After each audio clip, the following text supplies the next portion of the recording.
శ్రీగురుభ్యో నమః. హరి ఓం. కృష్ణాయ గోవిందాయ గోపీజనవల్లభాయ పరాయ పరమపురుషాయ పరమాత్మనే పరకర్మ మంత్ర తంత్ర యంత్ర ఔషధాస్త్ర శస్త్ర సంహర సంహర మృత్యోర్మ్రోచయ మ్రోచయ ఆయు వర్ధయ వర్ధయ కుంభట్ పరబ్రహ్మణే జీప్చే జ్వాలా పరితరాయ సుదర్శనాయ ఓం ఫట్ స్వాహ. మహాదేవభ్యే నమో నమః. పార్వతీ పరమేశ్వరానుగ్రహడాక్షమిచ్చద్ధం. జూన్ నెలలో ఈ 12 రాసుల వారికి ఏ విధమైనటువంటి సంచారణలు జరుగుతాయి, ఏ విధమైన అవకాశాలు లభిస్తాయి, ఆర్థికంగా ఎవరు లాభపడుతున్నాము, ఆరోగ్యపరంగా ఎవరికి ఇబ్బందులు కలుగుతున్నాయి, ఆకస్మికమైనటువంటి ధనం ఎవరికి వస్తుంది, ఏ రాశి ఫలితాలు వారికి ఏ విధమైనటువంటి ఫలితాలు జరుగుతున్నాయి అనే విషయాన్ని క్షుప్తంగా మీకు వివరించడం జరుగుతుంది.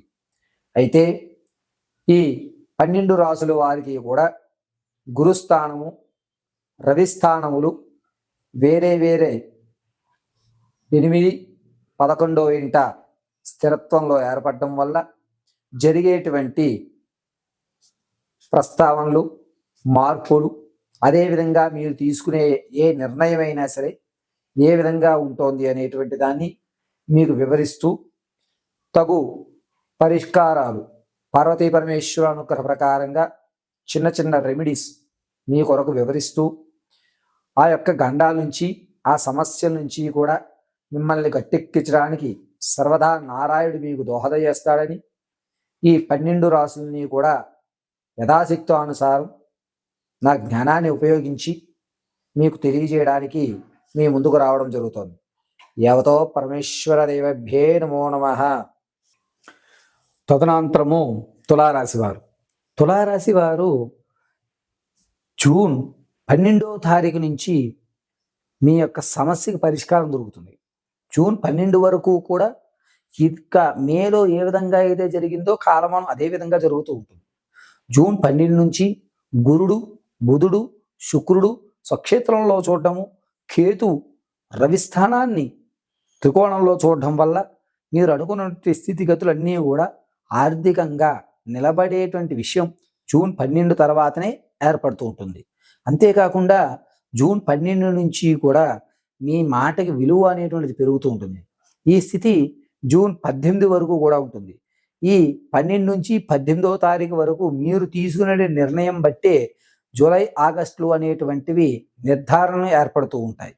అయితే జూన్ 23వ తారీఖు నుంచి కూడా ఆరోగ్యపరమైనటువంటి సమస్యలు తలెత్తేటువంటి అవకాశం ఏర్పడుతూ ఉంటుంది.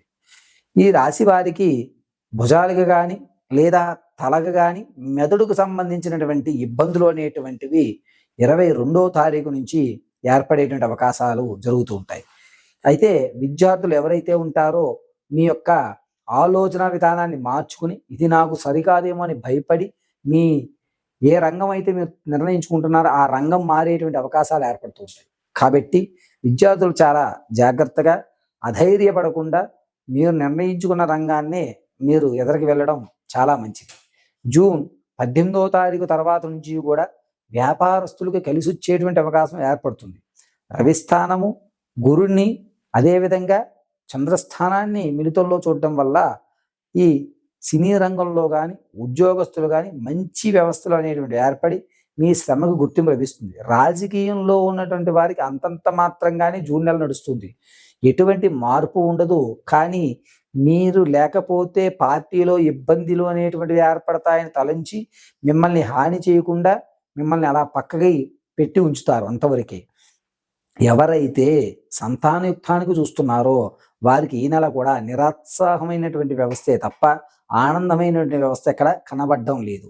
ఎవరైతే వివాహానికి చూస్తున్నారో వారికి మాత్రం వివాహం జరిగేటువంటి అవకాశం, వివాహానికి కావలసినటువంటి ఆ వాతావరణం అనేటువంటిది జూన్ 14వ తారీఖు నుంచి 29 వరకు కూడా ఈ ఎంగేజ్మెంట్ అనే కానీ లేకపోతే వివాహం నిర్ణయం అనేటువంటిది కానీ ఖచ్చితంగా జరుగుతుంది. ఈ జూన్ నెలలో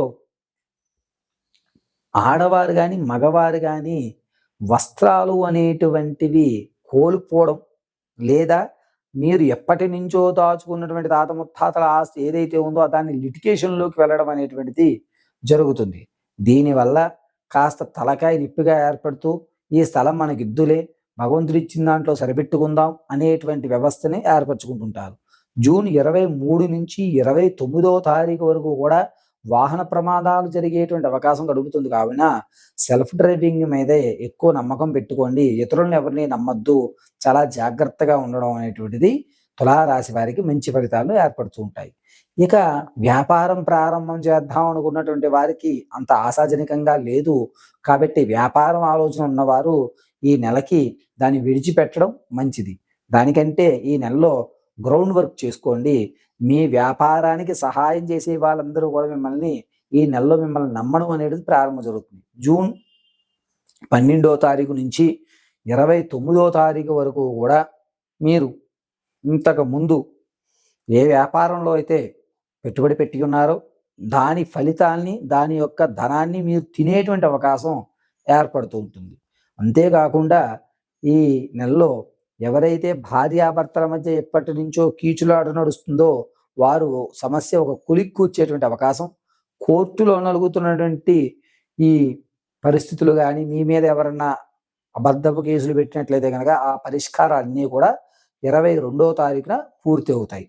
ఈ జూన్లో రవి, చంద్రుడు, కేతువు ముగ్గురు కూడా మంచి స్థానయుక్తంతో ఆలోచనలో ఉండడం వల్ల వారి వారి స్థితిలో అనుసరించుకుని మీరు విదేశాలకు వెళ్ళడం కానీ, లేదా ఆ ఏరియా నుంచి అంటే మీరు ఉన్నటువంటి స్థలం నుంచి మరొక స్థలానికి మారడం అనేటువంటిది, స్థానచలనం అనేటువంటిది జరుగుతుంది.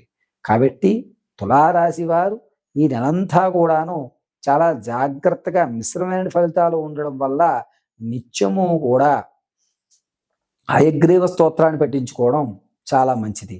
అంతేకాకుండా ఎవరైతే మేము ఉన్నతంగా ఆలోచన చేసుకుని ధనం మా దగ్గర అప్పు తెచ్చుకున్నామండి, ఆ అప్పు తీరుతాయా అనేటువంటి సమస్యలు ఏవైతే ఉన్నాయో మీ అప్పులు తీరవు.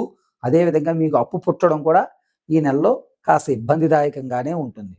జూన్ నెలలో అంతా కూడా తులారాశి వారి యొక్క స్థితి అదే విధంగా ఉండడం, సర్లే మార్పు లభిస్తుంది అని చెప్పి ఆశాజనకంతో మీరు ఎదురు చూసేటువంటి అవకాశం. మీ మార్పు అనేటువంటిది 23వ తారీఖు నుంచి మీ జాతకంలో రవిస్థానము, రాహుస్థానము, కేతు ఈ ముగ్గురు యొక్క త్రికోణ కలయికత్వం వల్ల స్థానం అనేటువంటిది మారి మీ స్థితి అనేటువంటిది నిలబడడానికి అవకాశం ఏర్పడుతూ ఉంటుంది. ఇక ఎవరైతే మీ యొక్క పూర్వీకుల నుంచి వచ్చేటువంటి ధనం మీద ఆశపడుతున్నారో ఆ ధనం ఎట్టి పరిస్థితుల్లోనూ ఈ నెలలో మీకు కనబడేటువంటి అవకాశం లేదు. చాలా జాగ్రత్తగా ఉండడం చాలా మంచి విషయంగా చెప్పడం జరుగుతోంది.